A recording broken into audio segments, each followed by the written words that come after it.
Bloomberg Audio Studios.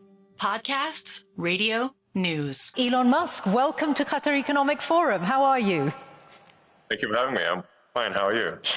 Very well, thank you, and very pleased to have you with us. You know, among those here in the audience in Doha are some you will know, people who have backed you financially over the years. Since you last spoke here in 2022, a lot has changed in your life. You're not only running multiple companies, you were doing that then, but now you also have a role in government. So first of all, I hope you won't mind if from time to time I have to move you from one topic to another, because we have a lot to cover in the time we have. That will be all right? Okay. Yeah, well, let's start then with exactly the fact that you now have this combination of being a CEO and having a role as a government advisor. Tell me about your week. How does it work? What's the split of your time?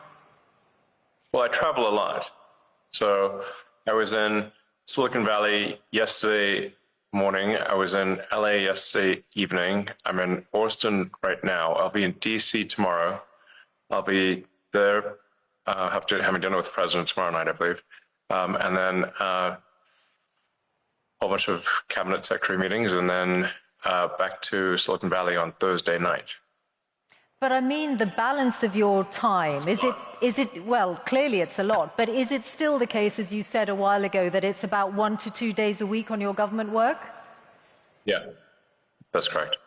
And what does that mean for your corporate life? Because if we start with Tesla, the company has suffered in recent months what you've called blowback. So what is your plan for turning that around, the declining sales picture? And by what stage do you think you're going to be able to turn it around? Oh, it's already turned around. Give me some evidence for that. I've just been looking at the sales figures for Europe in April, which show very significant declines in the big markets. Europe is our weakest market. We're strong everywhere else. No, our sales are doing well at this point. We don't anticipate any meaningful sales shortfall, and obviously the stock market recognizes that, since we're now back over $1 trillion in market cap. So clearly the market is aware of the situation. So it's already turned around. But sales still down compared to this time last year? In Europe. In Europe, okay. And yes, but that's true of all manufacturers. There's no exceptions. Does that mean that you're not going to be able... Does that mean... The European market is quite weak. Okay, but you would acknowledge, wouldn't you, that what you are facing, okay, let's just take it as Europe, what you are facing is a significant problem. This Tesla was an incredibly aspirational brand. People identified with it. They saw it as being at the forefront of the climate crisis, and now people are driving around with stickers in their cars saying, I bought this before we knew Elon was crazy. And there are also people who are buying it because Elon's crazy, or however they may view it. So yes, we've lost some sales perhaps on the left, but we've gained them on the right. The sales numbers at this point are strong, and we see no problem with demand. So what do you... And I mean, you can just look at the stock price. If you want the best inside information, the stock market analysts have that, and our stock wouldn't be trading near all-time highs if it was not. If things weren't in good shape. They're fine. Don't worry about it. Okay. I was citing sales figures rather than share price. Well, tell me then how committed you are to Tesla. Do you see yourself, and are you committed to still being the chief executive of Tesla in 5 years' time? Yes. No doubt about that at all? Well, no, I might die. Okay, short of that. I can't be CEO if I'm dead, so there's a slight amount of... Does that mean that the value of your pay doesn't have any bearing on your decision? Well, that's not really a subject of discussion in this forum. I think obviously there should be compensation for, if something incredible is done, that compensation should match that something incredible was done. But I'm confident that whatever the whatever some activist posing as a judge in Delaware happens to do will not affect the future compensation. This is the judge who twice struck down the $56 billion pay package that was awarded to you. I think the value on the current value of stock options. Yeah. Not a judge, not a judge. The activist who is cosplaying a judge in a Halloween costume. Okay, that's your characterization. I think yes. On the current value of stock options, I think the actual justice according to the law. On the current value of stock options, I think the value of that pay package stands at about $100 billion. Are you saying you are relaxed about the value of your future pay package? Your decision to be committed to Tesla for the next 5 years, as long as you are still with us on this planet, is completely independent of pay? No. It's not independent. So pay is a relevant factor then to your commitment to Tesla? A sufficient voting control such that I cannot be ousted by activist investors is what matters to me. And I've said this publicly many times. But let's not have this whole thing be a discussion of my alleged pay. It's not a money thing. It's a reasonable control thing over the future of the company, especially if we're building millions, potentially billions of humanoid robots. I can't be sitting there and wanting to get tossed out by, for political reasons, by activists. That would be unacceptable. That's all that matters. Now let's move on. Okay. Well, just one question. Now let's move on. Well, one question before we move on to other companies, which is that I wonder if some of what has happened to Tesla in the last few months, did you take it personally? Yes. And did it make you regret or think twice about your political endeavors?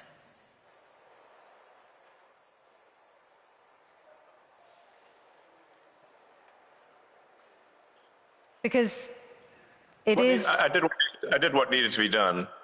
The violent antibody reaction, and I'm not someone who's ever committed violence, and yet massive violence was committed against my companies. Massive violence was threatened against me. Who are these people? Why would they do that? How wrong can they be? They're on the wrong side of history. And that's an evil thing to do. To go and damage some poor innocent person's car? To threaten to kill me? What's wrong with these people? I've not harmed anyone. So, something needs to be done about them. And a number of them are going to prison. And they deserve it. And more will. You're referring to the attacks on Tesla showrooms. But I think... Yeah. Firing bullets into showrooms and burning down cars is unacceptable. Yeah. Those people will go to prison, and the people that funded them and organized them will also go to prison. Don't worry. But wouldn't you? We're coming for you. Wouldn't you?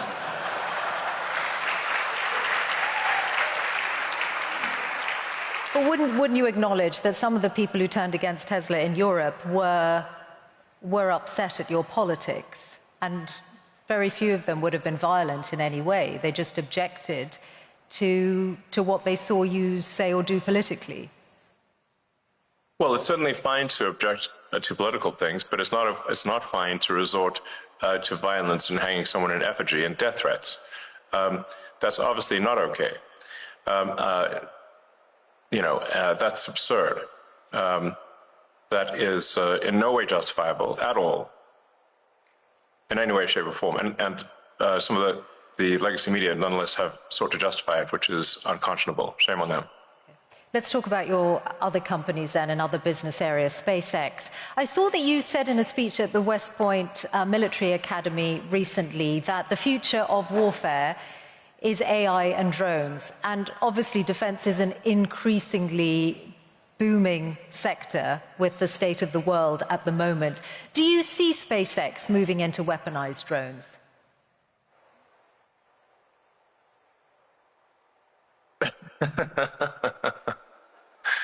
You certainly ask interesting questions that are impossible to answer. SpaceX is it's the space launch leader. So SpaceX doesn't do drones. SpaceX builds rockets, satellites, and internet terminals. So SpaceX has a very dominant position in space launch. So of the mass launch to orbit this year, SpaceX will probably do 90%. China will do the half of the remaining amount, so 5%, and the rest of the world, including the rest of the US, will do about 5%. So SpaceX will do about 10 times as much as the rest of the world combined, or 20 times as much as China, and China is doing actually a very impressive job. The reason for this is that we are putting into orbit the largest satellite constellation the world has ever seen by far. So I think at this point, about maybe approaching 80% of all active satellites in orbit are SpaceX. And they're providing high bandwidth global connectivity throughout the world. In fact, this connection is on a SpaceX connection. So I think this is a very good thing because it means that we can provide low-cost, high bandwidth internet to parts of the world that don't have it or where it's very expensive. And I think the single biggest thing you can do to lift people out of poverty and help them is giving them an internet connection. Because once you have the internet connection, you can learn anything for free on the internet, and you can also sell your goods and services to the global market. Once you have knowledge by the internet and the ability to engage in commerce, that this is going to greatly improve quality of life for people throughout the world, and it has. And I'd just like to thank anyone in the audience who may have been helpful in, with Starlink and getting it to approved in their country. And I think it's doing a lot of good on the countries that have approved it, which is, I think at this point, 130 countries are very happy with it. I don't currently anticipate SpaceX getting into the weapons business. That's not an aspiration. We're frequently asked to do weapons programs, but we have thus far declined. Do you envisage SpaceX or indeed Starlink as a separate entity publicly listing in the near future or at all? It's possible that Starlink may go public at some point in the future. And what would be the time frame? Starlink. What kind of time frame are you considering? I'm in no rush. I'm in no rush to go public. Public is, I guess, a way to potentially make more money, but at the expense of a lot of public company overhead and inevitably a whole bunch of lawsuits, which are very annoying. So really something needs to be done about the shareholder derivative lawsuits in the US because it allows plaintiffs' law firms who don't represent the shareholders to pretend that they represent the shareholders by getting a puppet plaintiff with a few shares to initiate a massive lawsuit against the company. And the irony being that, extreme irony, that even if the class they purport to represent were to vote that they don't want the lawsuit would still continue. So how can it be a class action representing a class if the class would vote against it? And that's the bizarre situation we've got in the US. It's a dire need of reform. As anyone who's run a public company, you've experienced this. It's an absurd situation that needs to change. Well, do you think Donald Trump might change it? You've certainly got his ear. I imagine that you've put this to him. Is this something you're trying to change before any Starlink IPO? Well, it would need a law to be passed. But the trouble being that you need 60 Senate votes, and the Democrats will vote against it. The plaintiff's bar is, I believe, the second largest contributor to the Democratic Party. That's the issue. At the state level, this can be solved. And I should say, Texas recently passed a law which, at least at the state level, made lawsuits much more reasonable because you have to get at least 1 in 33 shareholders to agree that they are part of a class of shareholders, 3%. Okay. This will really help with frivolous lawsuits. Okay. Let's talk about AI, which is in so many of your businesses and in all our worlds in different ways. It's one of the big changes the development of generative AI since you last spoke to this forum 3 years ago. You're in this space, of course, with Grok, which almost everyone will know. You co-founded OpenAI and then left, and you've obviously got a legal battle with OpenAI and Sam Altman. I wonder if you could say something about the status of that, because you were together in Saudi Arabia with the president last week with Sam Altman. In the same place at the same time. Sam was in the neighborhood. Okay, so does that mean you are pushing ahead with the lawsuit against OpenAI? Yes. So look, I came up with the name OpenAI as an open source and as a nonprofit, and I funded OpenAI for the first roughly $50 million, and it was intended to be a nonprofit open source company, and now they're trying to change that for their own financial benefit into a for-profit company that is closed source. So this would be like, let's say you funded a nonprofit to help preserve the Amazon rainforest, but instead of doing that, they became a lumber company, chopped down the forest and sold the wood. You'd be like, wait a second, that's not what I funded.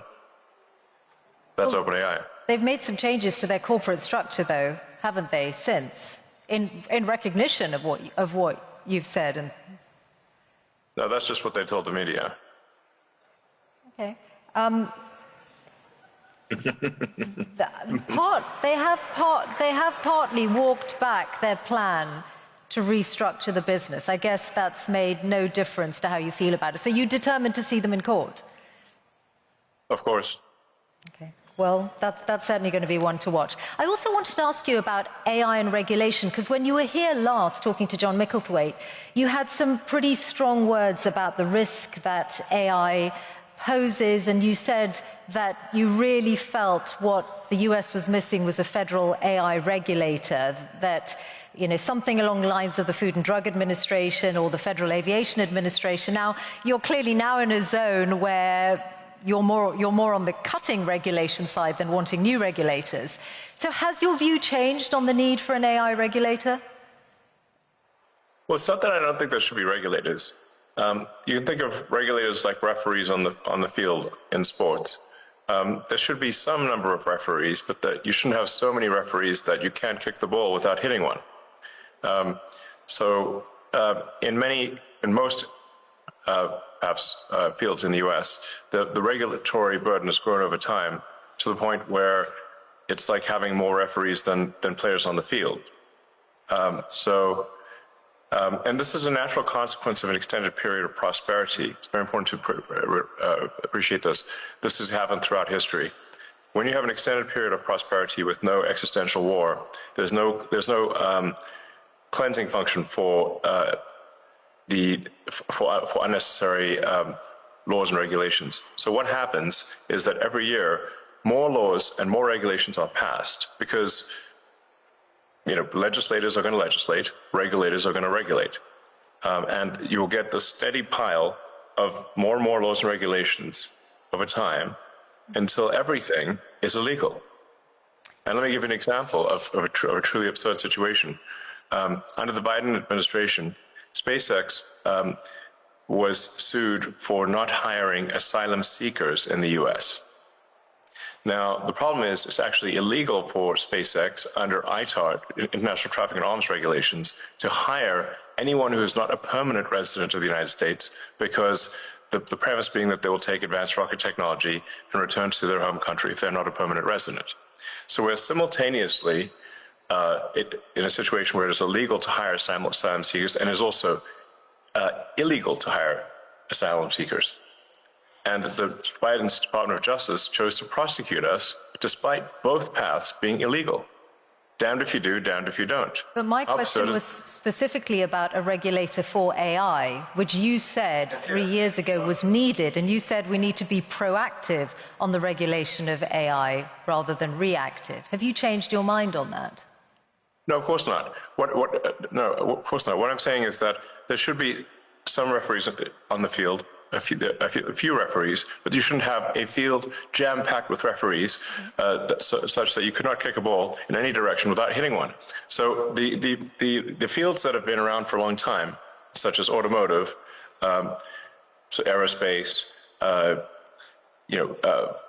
sort of food and drug industries are over-regulated, but the new fields, like artificial intelligence, are under-regulated. In fact, there is no regulator at all. So there should be. Do you still think that?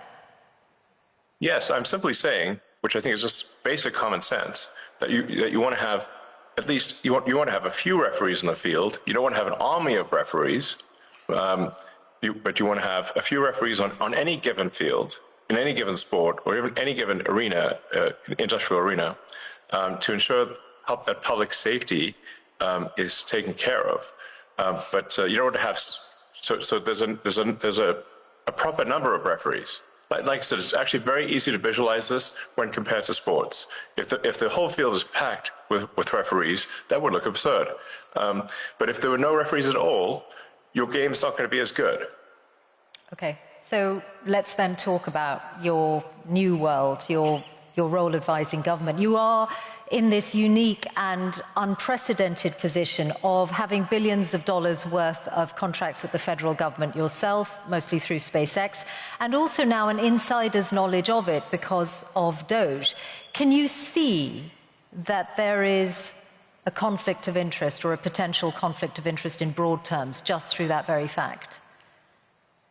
I don't think so, actually. There have been many advisors throughout history and the U.S. government and others who have had economic interests. And I am simply an advisor. I don't have formal power. And that's it. The president can choose to accept my advice or not. And that's how it goes.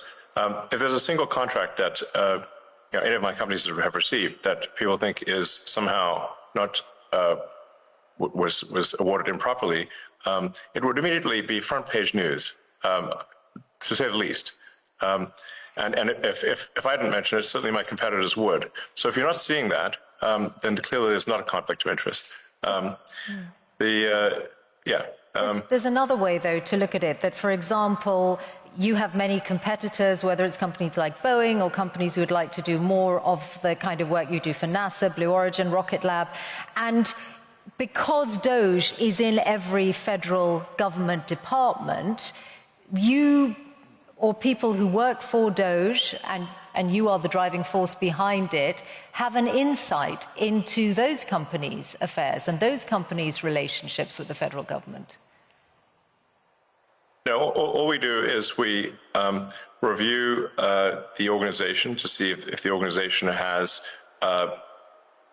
departments that are no longer relevant, and then are the contracts that are being awarded good value for money. In fact, frankly, the bar is not particularly high. Is there any value for money in a contract? And if there isn't, then we make recommendations to the secretary.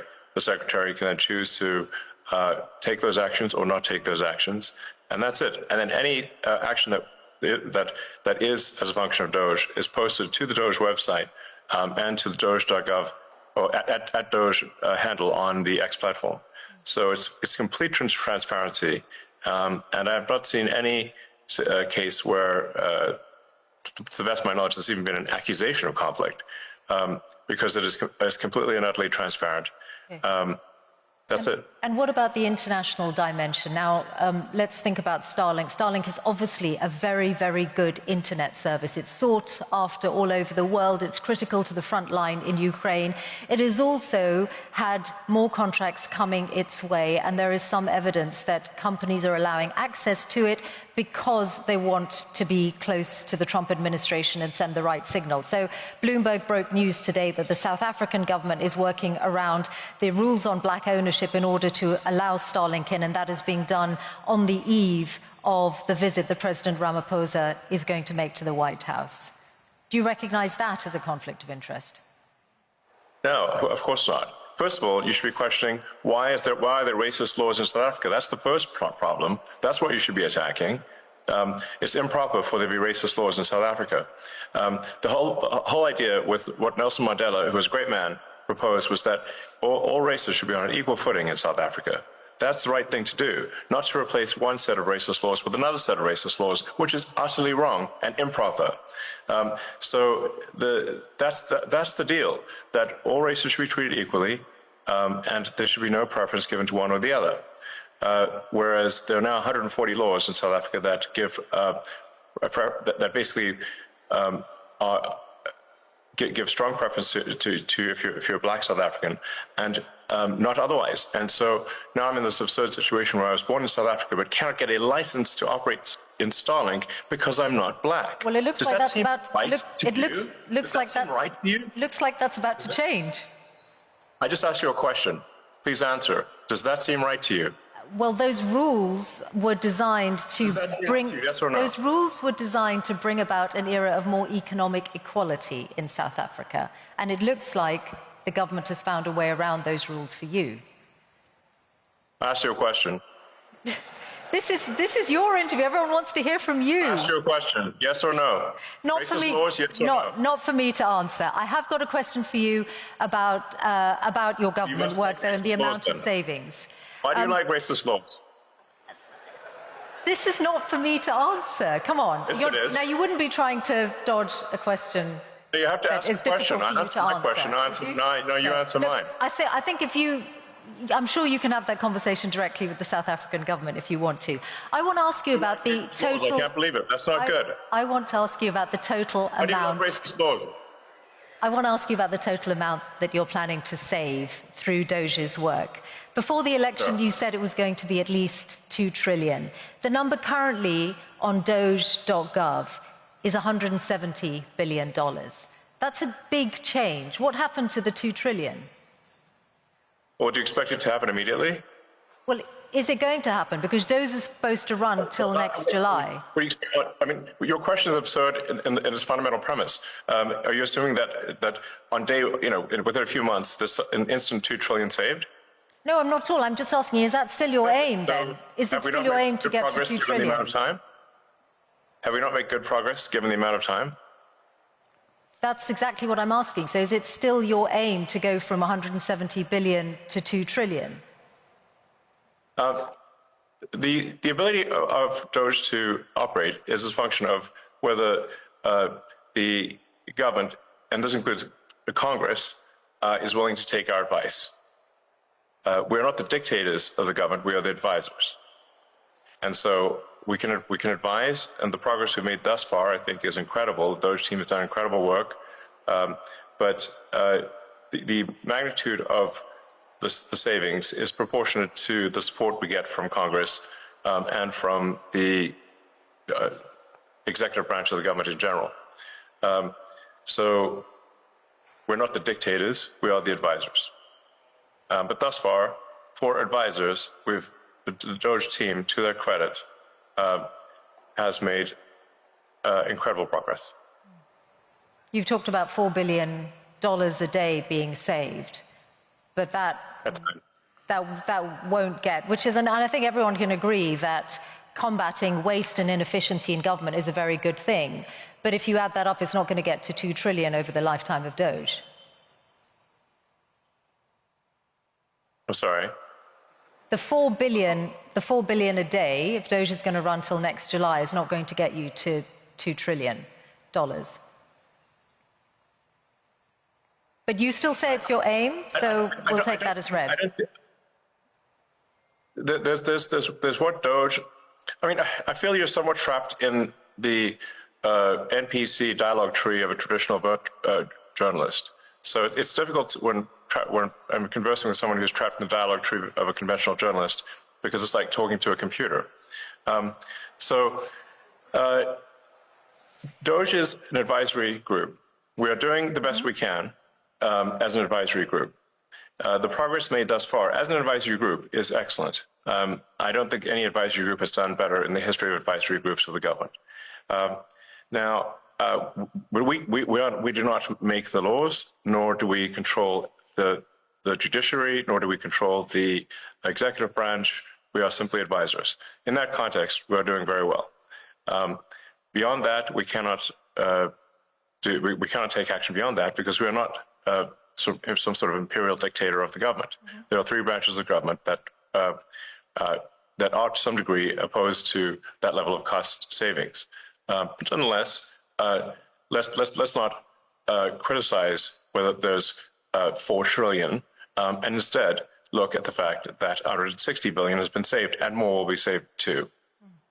And as I said, I think everyone can agree that cutting waste and indeed fraud in any government and being responsible with taxpayers' money is a very good thing. So yes. I can see that you're proud of that work. I do want to ask you about US aid and the comments that Bill Gates made the other day, and I know that you called him... Yeah, he's a huge liar. I know, you've said that already. I wondered... Also, and I'm just... Who does Bill Gates think he is to make comments about the welfare of children, given that he frequented Jeffrey Epstein? Okay, well... He said he regrets those, and he spent a lot of his own money on philanthropy around the world over the years. My question to you is: have you looked at the data to check if he might be right that the cuts to USAID might cost millions of lives? Yes. I'd like him to show us any evidence whatsoever that is true. It's false. What we found with USAID cuts, and by the way, they haven't all been cut. The parts of USAID that we found to be even slightly useful were transferred to the State Department. So they've not been deleted; they've simply been transferred to the State Department. But many times over with USAID and other organizations, when they've said, "Oh well, this is going to help, children," or it's going to help some disease eradication or something like that. And then when we ask for any evidence whatsoever, I say, well, please connect us with this group of children so we can talk to them and understand more about their issue. We get nothing. They don't even try to come up with a show orphan, meaning like this sort of like, well, can we at least see a few kids? Like, where are they? If they're in trouble, we'd like to talk to them and talk to their caregivers. Okay, well, and then we get nothing as a response, because it's what we find is an enormous amount of fraud and graft. Okay, let me put this example to you. Very little of it actually gets to the kids, if anything at all. Okay, let me put this example to you, because you grew up in South Africa, so you'll know the impact of HIV/AIDS well. And this is why I asked about the data. The US led on international efforts to combat HIV/AIDS treatment, prevention, and there's an initiative called PEPFAR, which is credited with saving 26 million lives in the last 20 years. It was part of the foreign aid freeze, then there was a limited waiver. Its services are disrupted, and UN aid says if permanently discontinued, there will be another 4 million AIDS-related deaths by 2029. So if you look at that example, which is backed up by data, in 2023, 630,000 people died of AIDS-related illnesses, then perhaps Bill Gates' figures are not wrong. Millions of lives could be lost. First of all, the program, the AIDS medication program is continuing. So your fundamental premise is wrong. It is continuing. Now, do you have another example? Elon, not in its entirety. That it is false. Not in its entirety. There's a limited waiver, and UNAIDS have said that not all of the services that were previously funded by USAID are continuing. So that's why I put that example to you. Okay, well, which ones aren't being funded? I'll fix it right now. Okay, well, actually, they're all on the UNAIDS website, so you'll be able to see them. But mostly they are to do with. Mostly they are to do with prevention, and for example, the rollout of a drug called lenacapavir, which was hailed as one of the biggest breakthroughs against AIDS for many years, which came out last year. So if you are, perhaps, I'm sure UNAIDS would be delighted if you're able to look at that again. Yes, but well, if in fact this is true, which I doubt it is, then we'll fix it. Okay, fine. So finally, your political influence. I wondered whether you have decided yet how much you're going to spend on the upcoming midterms.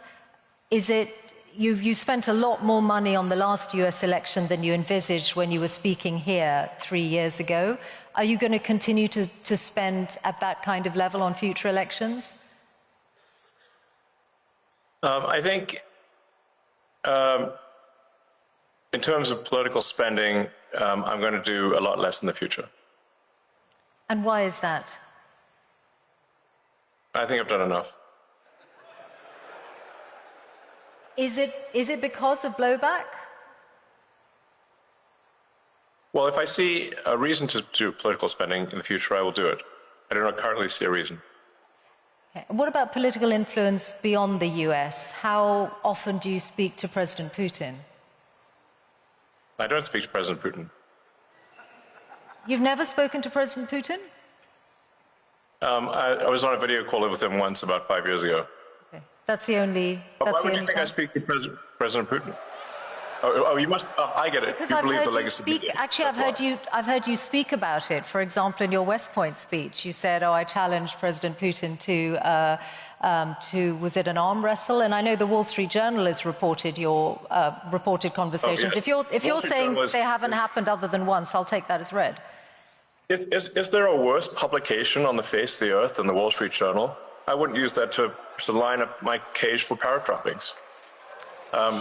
That newspaper is the worst newspaper in the world. If there's one newspaper that should be pro-capitalist, it's the one with Wall Street in the name. But it isn't. So I have the very lowest opinion of the Wall Street Journal.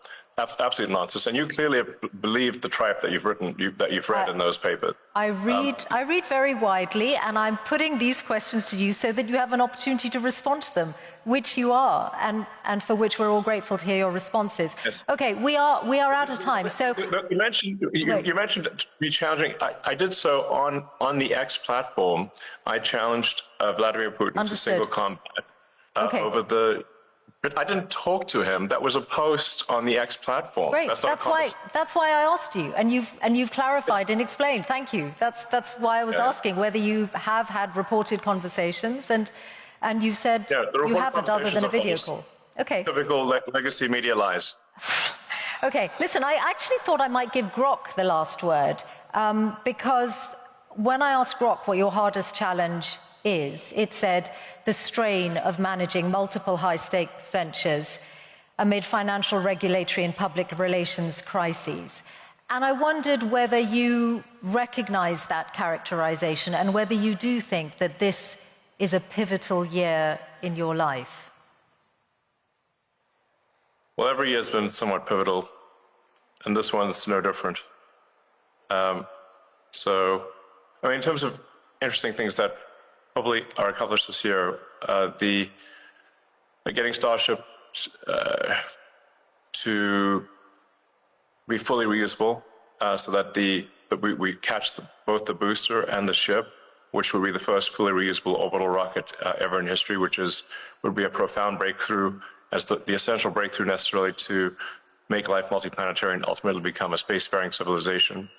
We've got Neuralink, which is now helped 5 patients restore capability using the telepathy implant, where they're able to control a computer simply by thinking. We'll be doing our first patient to restore sight with our blind sight implant, which is either end of this year or early next. In fact, that first patient might be in UAE, since we have a relationship with UAE and the Cleveland clinic there. I think what's running on the AI front, we are close to what you might call AGI, or digital superintelligence. I think we are seeing an explosion in digital superintelligence here. And then we've got at Tesla we'll be launching unsupervised autonomy, basically self-driving cars with no one in them, in Austin next month. So it's a big year for sure. Many other things in the works too. Okay. I'm a technologist first and foremost.